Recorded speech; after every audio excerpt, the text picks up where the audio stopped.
When we spoke to you last year in April, you highlighted the key developments that will be taking place at Weybridge Brooklands campus starting summer last year. So could you update us?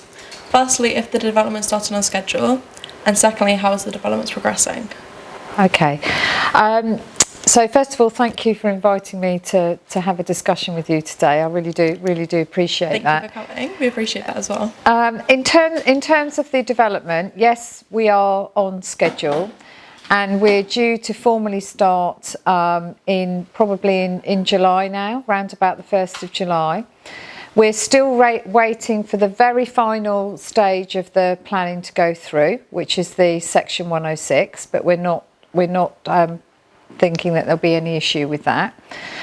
So as from the 1st of July and over the summer period, you'll start to see rapid progress with the estate's development project. There is already some work taking place on the site, so you may have seen some of the Carla Homes developers on site, doing testing and surveying work. But the actual physical building will probably start very early in July. Could you elaborate on how the work will affect the students' teaching and learning, especially when the refurbishments of the building start? Our intention is to minimise the disruption to students every which way we can. So the first phase of the development will take place over the summer period when students aren't on site. We will be moving some of the curriculum areas from the Barnes Wallis building into this building, the Lock King, and that will take place over the summer period. So the students won't be around, so when the students return in September, everything will be set up and ready for them to go. Now, should there be any potential disruption to students, that would be communicated very, very clearly and in a timely way. But we've worked really carefully with the project team on the estate's development project to make sure that students are the priority, that any disruption is minimised, and we've got a very clear what we call a phasing plan, in place over the next 2 years. That sounds amazing, the way that you structured it so carefully for the students. Well, students are the main priority of the college, yeah. Could you tell us about the provision of the new T-level courses? What are the courses that are currently running, and if there are plans to introduce other T-level courses next academic year starting September 2024? Yeah, so the T-levels that we currently offer are health, education and early years and digital. And we have healthy student numbers on those T-level programmes. So those students will go into their second year. Health has been particularly successful. We've got a really good partnership with the NHS. So the students are on their work placements with the NHS. So they're really benefiting from that real work experience. The next phase for us is building services will be running on the Ashford campus. Essentially that's electrical installation, and that runs from September. And engineering will run from September here as well. And then there are plans for future growth in the T-levels, such as science, the following academic year. So just going back to the context of the estate's development work, next week the work starts on the Ashford campus to refurbish the electrical installation facilities for a September start for those T-level students. So although there is more complex work and development happening on this site, there is also development work happening on the Ashford site, particularly to do with the T-levels. The students' car park on the right-hand side after the main gate is closed. Could you tell us why? So the car park for both the staff and the students, we had to release early to Carla Homes. So that's where you will have seen some of the development work happening on the site. So they're doing some surveying work because some of the development housing will be within the car park. So we closed both the staff and the student car park quite early, as you know, at Easter, and we've moved all of the parking onto the actual site. So students and staff are all parking together on the site, providing you've got a parking permit.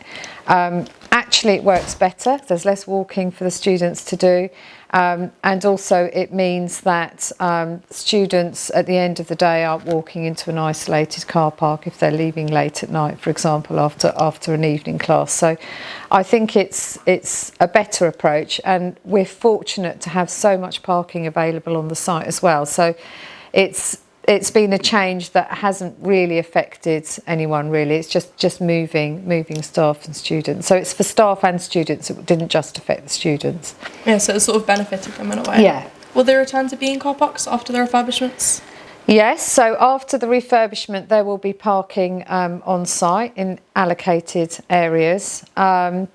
And as we go through the estate's development project, as we have done this time with moving staff and student parking, we will communicate that very clearly. So if you've got a car as a student, you should have had a communication around collecting your permit. Yeah, I had an email about that. Yeah, so there will be, if there is any changes, we will make sure that that's communicated very quickly. So for example, the Mansion House, the old building that's on the site, there's a car park behind there that we're currently utilising. We won't be able to use that probably in the first phase of the estate's development, so those cars will be moved to another location on the site.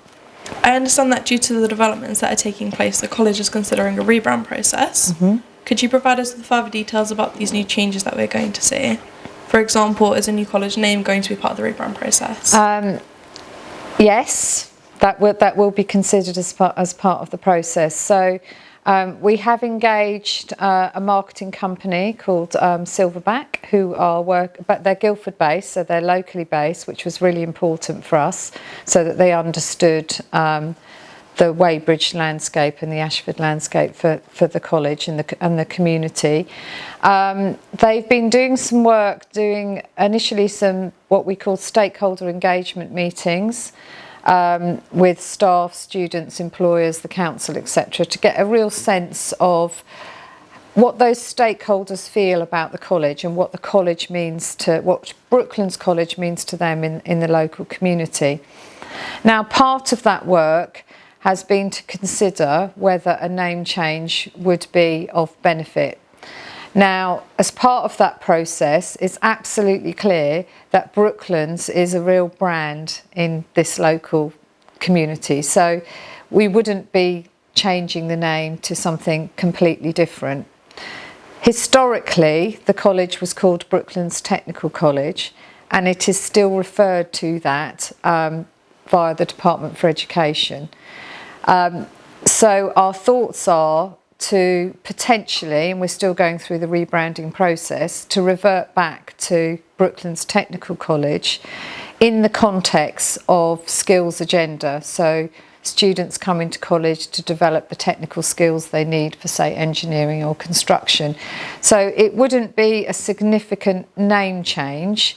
It would potentially be reverting back to Brooklands Technical College. And if we do that, there is the potential to abbreviate that to BTC, for example. So it opens up lots of opportunities for us as a college in terms of rebranding in its broadest sense.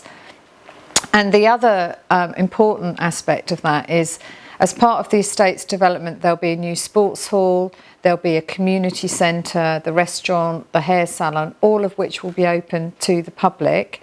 So potentially, as part of that rebranding, it gives us the opportunity to brand those commercial aspects, for example, BTC Sports Hall, and give those areas a new identity in the community. So it's more of a tweaking rather than a complete rebranding, but I think it's an opportunity that we can't lose with a very exciting transformational estates development project. I think we've got to grasp the opportunity to do as much branding as we possibly can around that. Yeah, of course. It seems like a really tactful way because you're still paying homage to the past with the technical part, but you're still sort of looking to the future with the BTC to abbreviate it. Yes, yeah, and hopefully that'd be quite catchy to students as well. No, it seems catchy already. Yeah, good. So what are the college plans in terms of marketing strategy or activity to ensure that students are able to progress onto the next level of their course and yet still retaining the academic year? So we have recently appointed a new head of marketing and admissions, and they're due to start with us at the beginning of June. Before they're starting, we have a marketing team that are working on the marketing and the rebranding process with Silverback, the external company. But we've decided to do the marketing in 2 phases. So the first phase, and you might have seen it internally in the college and maybe externally as well if you're in the immediate locality, some branding around a bright and thriving future. So that's our interim marketing branding to attract students and the local community to courses at the college, very much around the framework of the new estates development project, the Ofsted Good that we achieved just before Christmas. And then from the 1st of August, the new rebranding will immediately come into play, which will have the tweaking of the name of the college. So you'll see something slightly new come into play from the 1st of August. In terms of existing students progressing into the college, that work is already underway, and the admissions team and the progression team are working to make sure that continuing students are enrolled now for a September start, and we're completely refreshing those processes. And new students, we are using that theme of a bright and thriving future. So going into the schools, at our applicant events here, we've got one here this evening, that's very much providing the framework of the branding. But the complete change, or refresh rather than complete change, will come into play in August, and then we will really push that rebranding as we go through into October, which will be our very first big open event for our Year 11s. And that worked. So you'll see more of a change in August. Perfect. Thank you so much for speaking to us today. This is the College Principal, Christine Ricketts. And thank you very much for inviting me. I've really enjoyed it. Thank you. I have as well.